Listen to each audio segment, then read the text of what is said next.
네, 큰바이군입니다. 12월 2일 주요 테마 같이 한번 살펴보도록 하겠습니다. 자, 오늘 해운주가 대체로 좀 많이 올랐습니다. 펜오션이 상당히 많이 올랐고요. 나머지 HMM이라든가 대한해운 같은 종목들도 상당히 많이 올랐습니다. 전체적으로 여기 나온 게 다 해요. 어떻게 보면 해운주는 하림지주가 펜오션을 가지고 있기 때문에 하림지주도 어떻게 보면 이제 해운주로 크게 보면 포함이 됐다라고 보실 수 있겠고요. 현대글로비스도 사실상 해운업체는 아닙니다만 어쨌든 포함이 되어 있고 해운 테마는 거의 이 정도가 다라고 보셔도 돼요. 어쨌든 간에 왜 올랐느냐? BDI라고 하는 게 있습니다. 운임지수 한마디로 유럽에서 만들어진 운임지수입니다. 원래 발트해를 오가는 선사들의 드라이, 그러니까 저기를 제외한 거, 유조선을 제외한, 그리고 컨테이너도 제외한, 그러니까 일반적으로는 철광석이라든지 아니면 석탄이라든지 곡물을 실어 나르는 그 벌크선이라고 저희가 부르죠. 거기는 어떤 장치가 없어요. LNG처럼 고온 고압의 저온 고압이죠. 저온 고압에 견딘다든가, 탱커처럼 저기를 가지고 그 탱크를 가지고 있다든가, 컨테이너선 처럼 이렇게 컨테이너선 특별한 장치는 없지만 벌크선은 그 대신 이제 저기가 있죠. 선창이 있죠. 이런 형태로 돼 있는 건데, 어쨌든 간에 벌크 해물 아니 벌크 해물 벌크 그 저기에 대한 그 수송에 대해서 해서 그 지수가 좀 올랐어요. 지수가 거의 2년 만에 최고치를 기록하고 있는데 지금 한 230선이라고 이야기가 되고 2300선이라고 이야기가 되고 있습니다. 그 코로나 때는 국제적으로 엄청나게 운임이 올라서 5천까지 올라갔던 적이 있었는데 최근에는 1800선에서 지속적으로 상승을 하고 있고요. 예. 그 저기보다는 그 손익분기점보다는 상당히 위라고 합니다. 그래서 올라가 있고요. 그리고 벌크선 특징은 대형 벌크선은 운하를 통과하지 않습니다. 그래서 케이프온이나 케이프타운 쪽을 돌아서 오기 때문에 되게 큰 배들은 그렇게 이제 움직이고요. 8만 톤 이상은 그렇다고 해요. 그렇게 얘기하는데 이제 그것들이 올라가는 이유가 중국 철광석의 수입이 확대되고 있다. 물론 철광석 수입이 확대된다는 얘기는 석탄 수입도 어느 정도 활성화된다는 이야기고, 중국이 생각보다 경기 후퇴가 그렇게 심각하지 않다. 이렇게 되기 때문에 어떻게 보면 철광석 수입이 늘어난다고 볼 수가 있는 거죠. 사실은 그렇잖아요. 제철 수요라는 것 자체가 전체적으로 건설과 산업 수요를 나타낸다고 볼 수가 있어요. 그리고 투기성이 거의 없기 때문에 얘네들은 그렇기 때문에 실제로 어떤 산업 생산의 증가를 예측해주는 그런 지수다라고 볼 수가 있겠습니다. 요거는 다른 경기 지수들에 비해서 약간 선행하고요. 어느 정도는 세계적인 경기의 회복을 생각을 하고 있다라고 보셔도 될 것 같습니다. 자, 자동차 부품주가 올랐죠. 한국산 자동차에 대해서 미국 관세를 11월 1일자로 소급해주겠다 이렇게 얘기를 하니까 좋은 거죠, 한마디로. 그래서 현기차라든가 모비스, 현대위아, KG 모빌리티 이런 것들도 다 올랐습니다. 나머지 이제 저희 공조 시스템이나 이런 것들을 다루는 자동차 부품 회사들이 다 올랐습니다. 자, 은행주도 올랐는데 은행은 왜 올랐느냐? 이거 정책주의 성격을 띱니다. 그래서 배당소득 분리과세 협의를 법안을 합의를 했어요. 그죠? 그래서 배당소득 분리과세를 하기로 했기 때문에 자, 앞으로 어떻게 될까요? 배당소득에 대한 부분들은 종합소득세에서 분리가 돼서 과세가 될 겁니다. 증권주도 마찬가지로 어느 정도 영향을 받게 될 거라고 볼 수 있습니다. 그래서 고배당 은행주에 대해서 은행주가 고배당을 하고 있는데 실질 세부당이 적극 줄어들겠다.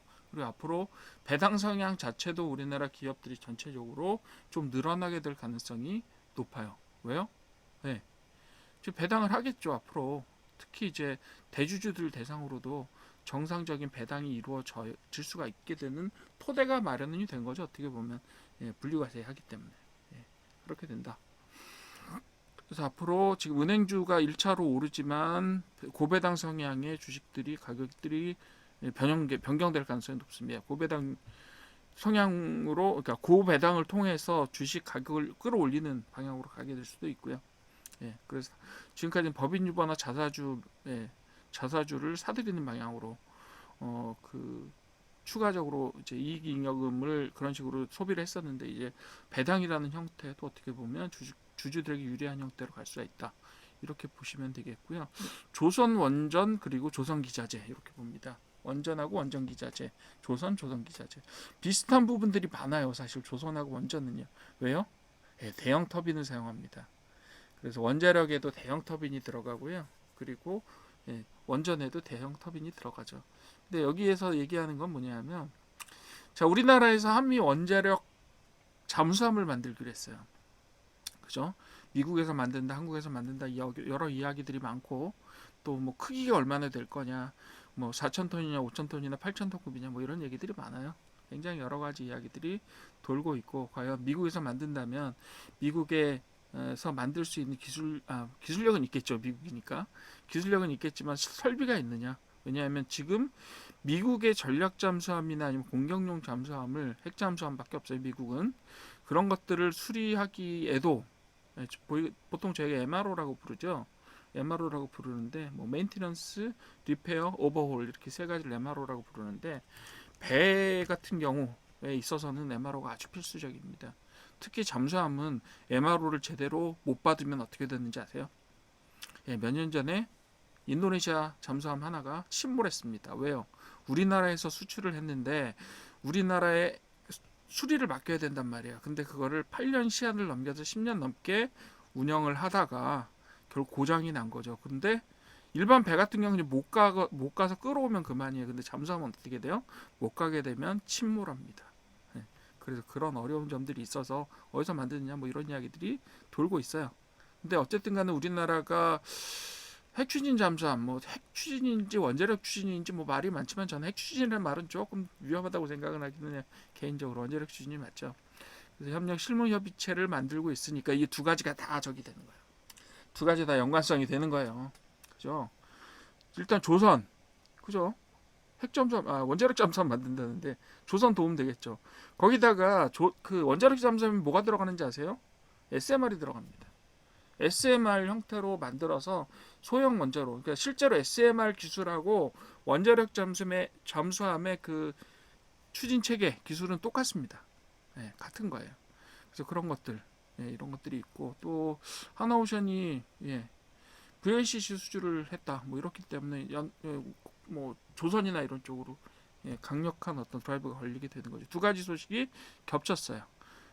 원자력 잠수함 그리고 하나원의 VLCC 이런 것들까지 겹쳐서 장기 성장을 기대하고 있을 수가 있죠. 조선은 뭐 이미 잘 나가고 있고 오늘은 그래서 바다와 관련된 테마가 두 개예요. 해운하고 조선이요.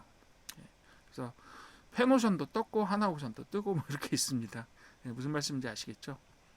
다행히도 오늘은 며칠 동안과는 다르게 코스피가 제법 큰 폭으로 상승을 해서 다행스럽기도 하고 그렇다고 해서 코스닥이 빠졌느냐 하면 소폭이지만 오르긴 올라갔어요.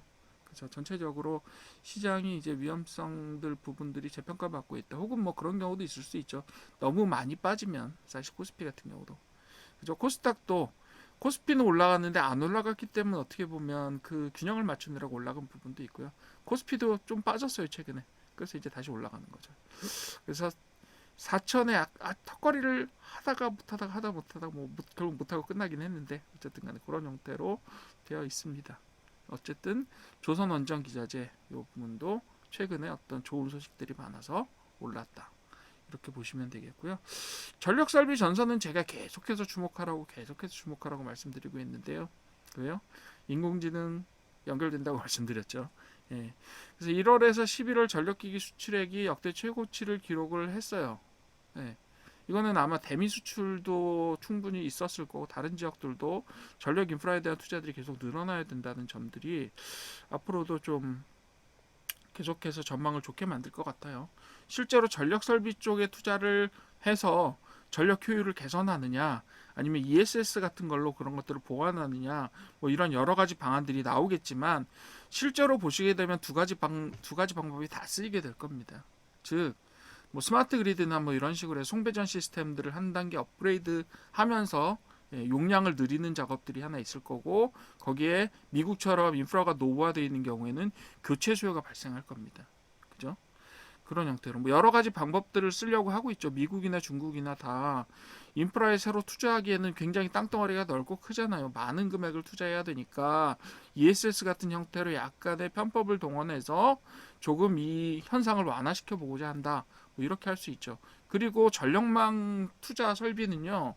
예, 전력망 설비 투자는 시간이 오래 걸려요.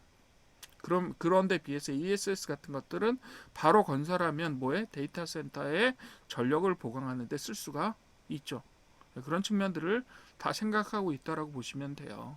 그리고 AI 데이터 센터 여기 바로 예, 제가 말씀드리려고 하다 딴 데로 했는데 어쨌든 AI 데이터 센터 증설로 인해서 변압기 전선 수요가 지속 확대될 것이다라고 예, 기대를 하고 있습니다. 여기 반영을 됐다라고 보면 돼요. 어제 제가 AI 관련해서 뭐 일리아스 슈츠케버라고 하는 지금으로 보면 AI 엔지니어 중엔 탑급이죠. 그 양반이 뭐 양적인 성장이 언제까지 갈 거냐 이런 거에 대해서 의문을 제기하고 이런 이야기들이 AI 바닥에서 돌고 있고 또 AI 쪽이 버블이냐 아니냐 뭐 이런 이야기들이 계속 되고 있는데 흔들기는 흔들 겁니다. 누군가. 예. 지금 뭐 제가 오전에도 책을 한권 예, 저기를 했는데 이제 곧 나올 책이라고 하던데 12월 5일 날인가? 뭐 AI 버블에 대해서 다룬 책이에요. 근데 그거는 책을 마케팅을 그따위로 해서 그렇지 사람들한테 위기의식을 줘요. 항상 그런 식으로 굉장히 위기가 아닌데도 위기의식을 줍니다. 그 책의 요지는 뭐냐면 AI를 어떻게 봐야 되고 정확하게 어떻게 봐야 되느냐 그리고 우리가 보는 AI라는 것이 실제 AI와 어떻게 다르냐 정확하게 어떤 부분들을 우리가 분별해서 잘 봐야 되느냐는 이야기지 결코 AI 산업이 버블이다라는 이야기를 하지 않아요. 그런데 책 제목은 그따위로 붙인단 말이에요. 사람들이 이제 무슨 뭘 팔아먹으려고 하면 거짓말들 하기 시작해요. AI 버블이라는 책 자체가 AI를 통해서 뭐 거짓이 전파되고 있다라고 하는 걸 자기들이 실현하고 있는 중인 거예요, 실은. 뭐 그렇습니다. 그래서 어쨌든 간에 신일전기나 LS 일렉트릭 같은 그런 전기 설비 관련된 대한전선 마찬가지죠. 그런 업체들 뭐 효성중공업이나 이런 데들도 재룡전기 이런 데들도 다 전력설비 전선과 관련된 업체들입니다. 예전에는 이런 산업들이 이제 더 이상 뭐 발전 가능성이 있겠느냐 뭐 이런 생각들을 했었겠죠. 그렇지만 효율성의 증대라는 부분들이 AI의 발전과 어쨌든 밀접하게 되어 있고 그리고 AI에 투자를 한다고 하잖아요. 프랑스 같은 경우도 지금 100조 투자 목표를 잡고 있는데 프랑스에서도 마찬가지로 AI 투자에 100조를 하면요. 그중에 30에서 40조는요. 전력 설비와 전선에 들어갑니다. 네, 전력 설비 혹은 그렇죠. 송전 뭐 이런 거 그리고 발전도 들어갑니다. 네, 일단은 프랑스 같은 나라는 그 원자력 발전 비율이 상당히 높은 나라고 뭐 국제 시장에서 어쨌든 우리나라하고 경쟁하는 나라 중에 하나니까요. 그렇게 돼 있고 그래서 아마 원자력이라 아니면 최근에는 저기가 있으니까 그 신재생 에너지 쪽으로 가게 될 겁니다만 어쨌든 그런 형태로 가게 됩니다. 우리나라도 마찬가지로 AI에 상당히 많이 투자를 하겠다라고 얘기를 했는데 그 중에 상당 부분이 이 송배전 관련된 인프라를 건설하는 데 상당히 활용이 되게 될 거라고 생각이 됩니다. 그런 형태로 지금 세계는 어떻게 흘러가고 있고 지금 세계에는 어떤 사건이 일어나서 우리에게 어떤 영향을 주고 있는가라는 것들을 좀 살펴보시면 좋겠어요. 그죠? 조선 원전 기자재는 조선 쪽하고 원전은 전력 설비랑 어떻게 보면 상당히 붙어 있다라고 보시면 되겠고 자동차나 은행이나 해운은 은행은 정책 관련된 내용 그리고 자동차 부품 같은 경우도 어때요? 관세 관련된 내용이죠. 그러니까 국제 정세랑 관련된 내용이에요. 해운은 중국 경제나 세계 경제와 관련된 이야기다라고 보시면 되겠어요. 뭐 세계가 어떻게 돌아가느냐가 결국은 우리나라 주가에도 매우 민감한 영향들을 미치고 있다 이렇게 보시면 되겠고 아직까지 쿠팡의 그 해킹에 대한 이야기들 해킹은 아니죠. 사실 정확하게는 보안 사고죠. 네, 보안 사고인데 그게 뭐 외부에서 어떤 해킹 형태로 접근했거나 아니면 악성 코드를 심었거나 이런 게 아니라 내부자가 유출시킨 게 아닌가라고 생각하는 부분들이 많이 이야기가 되고 있는데 그 부분들은 조사를 조금 더 진행된 다음에 어느 정도 말씀을 드릴 수 있을 것 같습니다. 덕분에 아직도 보안주들이 조금 올랐어요. 오늘 보안주 오른 걸 말씀을 드릴 텐데 좀 뜬금이 없기는 해요. 섹터 혹은 테마에서 오른다는 것 자체가 동양고속이 천일고속을 따라서 오르는 것처럼 약간 좀 이 뉴스 돈이 되겠는데라고 하면 그걸 가지고 조금 움직이는 어떤 세력들이 있긴 있어요, 항상.